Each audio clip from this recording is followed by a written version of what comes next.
بسم اللہ الرحمن الرحیم۔ حضرت داؤد علیہ السلام کے زمانہ میں ایک شخص سب کے سامنے یہ دعا کرتا تھا، یا اللہ مجھے بغیر کسی محنت کے روزی عطا کر۔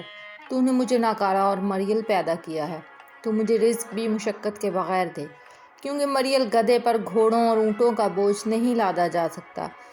تو نے جہاں میں مجھ جیسے آرام طلب انسان کو رزق مہیا کیا ہے، مجھے بھی کر دے۔ پاؤں والا تو چل پھر کر روزی روٹی کما سکتا ہے، پاؤں نہ ہو تو اس کو تو تیرا ہی آسرا ہے۔ میں زبان ہلا کر تجھ سے مانگتا ہوں، لیکن مشقت کرنے کی طاقت نہیں رکھتا۔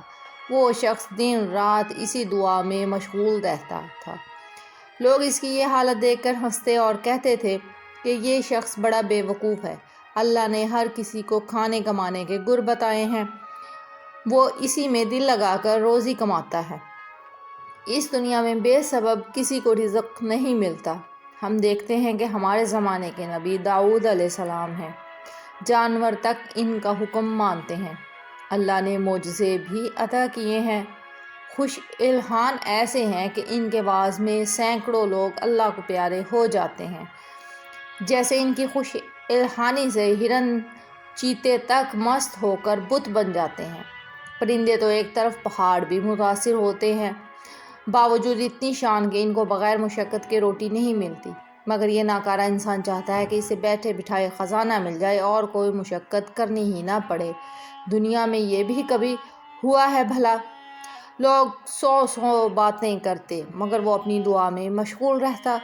پھر لوگوں نے اس سے مذاق کرنا شروع کر دیا۔ کوئی آ کر کہتا کہ یہ لو ایک بٹیر تمہارے لیے روزی لے کر آن پہنچا ہے، کوئی کہتا اس میں ہمارا حصہ بھی نکالنا۔ لوگوں کا یہ مذاق بھی اس کے وظیفے میں خلل نہ ڈال سکا اور وہ بدستور دعا کرتا رہا۔ تو کہتے یہ کیسا انسان ہے جو خالی تھیلے سے پنیر نکالنا چاہتا ہے۔ اللہ تعالیٰ نے اس کی دعا قبول کی، جو تلاش کرے اس کو مل ہی جاتا ہے۔ رسول اکرم صلی اللہ علیہ وآلہ وسلم نے اپنے اصحاب سے فرمایا ہے، جو دل سے دعا کرے اللہ تعالیٰ اس کو دوست رکھتا ہے۔ جب وہ شخص صبح کے وقت دل سے دعا کرتا رہا تو اچانک ایک بیل نے آ کر اس کے دروازے پر ٹکر ماری، کنڈی توڑ ڈالی، اندر گھس آیا۔ اسے یقین ہو گیا کہ دعا قبول ہو گئی۔ جلدی سے اٹھا اور اس کی ٹانگوں میں رسا ڈال کر کھینچا، پھر اسے ذبح کر ڈالا اور کسائی کو لے آیا اور اس کا گوشت کاٹ دیا۔ اور بیل کے مالک نے بیل کو اپنی جگہ نہ پایا تو تلاش کرتے ہوئے اس جگہ پر آن پہنچا جہاں بیل ذبح کیا تھا، اور کہا اے ظالم، تو نے میرا بیل ذبح کر ڈالا۔ اس نے جواب دیا میں خدا سے دعا کرتا تھا، اس نے میری دعا قبول کی، میں نے اسے ذبح کر لیا۔ بیل والا یہ سن کر آگ بگولا ہو گیا اور اس نے اسے بے تحاشا مارا اور اسے پکڑ کر حضرت داؤد علیہ السلام کی طرف لے گیا۔ راہ میں فریاد کرتا جاتا، لوگوں اس خائن نے میرا بیل مار ڈالا، اور شوق چشمی سے کہتا ہے کہ اللہ نے میری دعا قبول کی تھی، وہ بیل میرے پاس بھیجا تھا، میں نے اسے اپنا حق سمجھ کر ذبح کیا ہے۔ یہ حق بجانب ہے یا میں؟ اگر ایسا مال جائز ہوتا تو ہر فقیر امیر کا مال ہتھیا لے۔ فقیر امیروں کو 100 دعائیں دیتے ہیں تو پھر کہیں جا کر انہیں روٹی کا ٹکڑا ملتا ہے۔ بیل پانے والے نے منہ آسمان کی طرف کر کے کہا، رحمان و کریم اللہ، تو ہی جانتا ہے میں نے کتنے سچے دل سے دعا کی تھی، یہ دعا بھی تو نے میرے دل میں ڈالی۔ میں فضول دعا نہیں کرتا رہا، بلکہ حضرت یوسف علیہ السلام کی طرح اپنے سچے خواب دیکھ کر میں نے دعا کی۔ حضرت یوسف علیہ السلام کو جس طرح زندان میں بھی اپنے خواب کی صداقت کا یقین رہا اور ایک دن تخت شاہی کے مالک ہوں گے، اسی طرح مجھے بھی یقین رہا کہ میں اسی بنا پر بیل کو تیری عطا سمجھ کر ذبح کیا۔ اگر وہ حلال نہ ہوتا تو میرے حلق سے نیچے نہ ہوتا۔ میں نے روز الست سے جو خواب دیکھا تھا اس نے مجھے تیری بندگی میں مست کر دیا۔ میں نے بھی صاف دل سے دعا کی اور کامیاب ہوا۔ اب یہ دل کا اندھا کہہ رہا ہے میں نہیں جانتا، اگر میں اندھا ہوں تو تیرے عشق میں اندھا ہوں، اور حسب دستور تیرے غیر سے آنکھیں بند کر رکھی ہیں۔ یا اللہ، تو بس یہ ظاہر کر دے میں اندھا نہیں ہوں بلکہ حقیقت میں بینا ہوں۔ اگر میں برا بھی ہوں تو تو میری پردہ پوشی کر اور مجھ کو ان کے سامنے ذلیل نہ کر۔ تو نے مجھے بیل سے نوازا ہے، میں نے چوری نہیں کی۔ آخر مدعی اور مدعا علیہ دربار داؤد میں حاضر ہوئے اور آپ علیہ السلام نے پوچھا، مقدمہ کیا ہے؟ مدعی نے کہا، اللہ کے نبی، میرا بیل اس کے گھر میں گھس گیا اور اس نے ذبح کر دیا اور اس کا گوشت اس نے تقسیم کر دیا۔ آپ نے اس سے پوچھا کہ تو نے ایسا کیوں کیا؟ میں اللہ سے ایک لمبے عرصے سے دعا مانگ رہا ہوں، اے اللہ مجھے بلا مشقت روزی عطا فرما۔ سب لوگ آگاہ ہیں، آپ جس سے چاہیں پوچھ لیں، وہ میری تصدیق کرے گا۔ اس کے نتیجے میں یہ بیل خود بخود دروازہ توڑ کر میرے گھر آ گیا۔ میں بڑا خوش ہوا کہ اللہ نے میری سن لی۔ میں نے ذبح کیا اور اس کو تقسیم کر دیا۔ حضرت داؤد علیہ السلام نے ان کا مقدمہ سماعت فرمایا اور کہا، یہ جواب بے دلیل ہے۔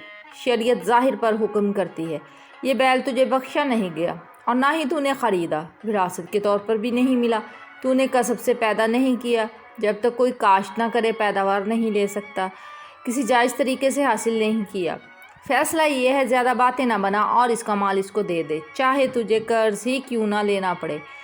حق یہی ہے، مجھ سے باطل کی توقع نہ رکھ۔ پھر اس شخص نے کہا، اے اللہ کے نبی، آپ بھی وہی باتیں کرتے ہیں جو لوگ کہہ رہے ہیں۔ یہ کہہ کر پھر اس نے اللہ کی طرف رجوع کیا۔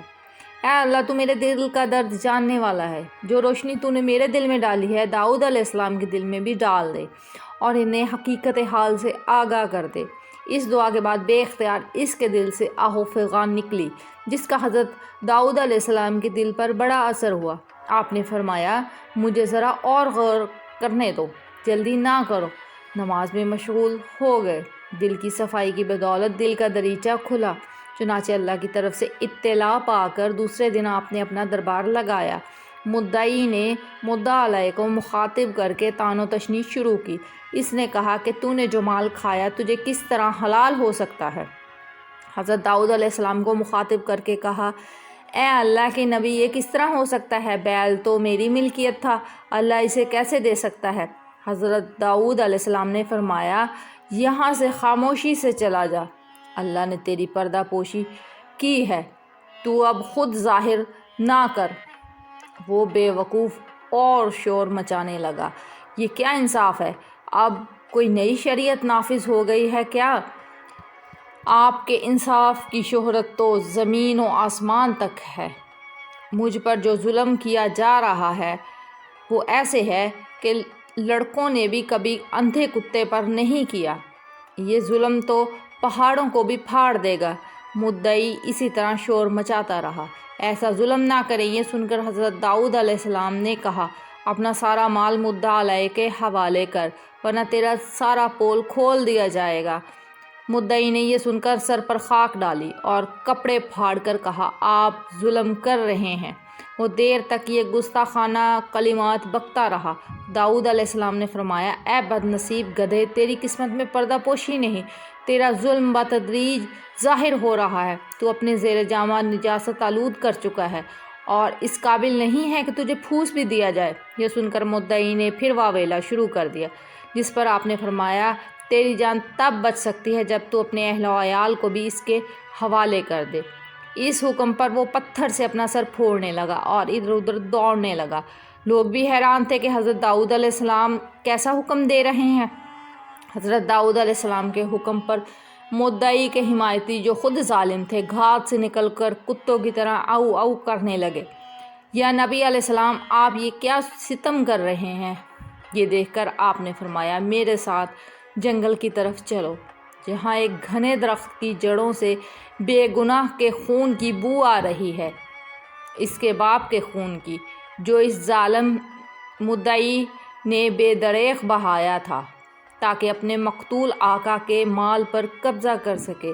اب تک اللہ نے پردہ پوشی کی، مگر اب اس کی ناشکری نے پردہ اٹھا دیا۔ اس ظالم نے اتنا بھی نہ کیا کہ جس کو قتل کیا اس کے یتیم بچے کے سر پر شفقت کا ہاتھ ہی رکھ دیتا۔ کیا یہ ایک بیل کے لیے سر زمین پر پٹک رہا ہے؟ اپنے آقا کے بیل اس نے ہتھیا لیے اور یہ سب فاقی کرنے کے بعد شرمندہ بھی نہیں کہ اللہ کے حضور معافی ہی مانگ لے۔ یہ فرما کر حضرت داؤد علیہ السلام سب لوگوں کو لے کر جنگل کی طرف روانہ ہو گئے۔ مدعی کو ایک درخت کے پاس کھڑا کر کے کہا، یہیں ملے گی وہ چھری جس سے تو نے اپنے آقا کو قتل کیا۔ اس پر تیرا نام بھی کندہ ہے۔ جو تیری بیوی ہے وہ تیرے آقا کی لونڈی تھی، وہ بال بچوں سمیت اس کے بیٹے کی ملکیت ہے۔ تو خود خواجہ کا غلام ہے، پر سب کمائی پر اسی کا حق ہے۔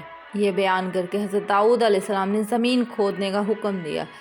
اس میں سے مقتول کی کھوپڑی اور چھری برآمد ہوئی، اور سب اپنی گستاخی پر نادم ہو کر معافی مانگنے لگے۔ درخت سے فرمایا کہ تجھے معلوم ہے، بیان کر۔ اللہ کی قدرت سے درخت سے آواز آئی، اے اللہ کے نبی، جو کچھ آپ نے کہا بالکل سچ ہے، خدا شاہد ہے۔ اس نے چھری سے اپنے آقا کو یہاں ہلاک کیا تھا۔ اس کے بعد حضرت داؤد علیہ السلام نے بیل ذبح کرنے والے لڑکے سے کہا، انصاف کر لو، اسی چھری سے اسے ہلاک کر دو۔ اور وہ کیفر کردار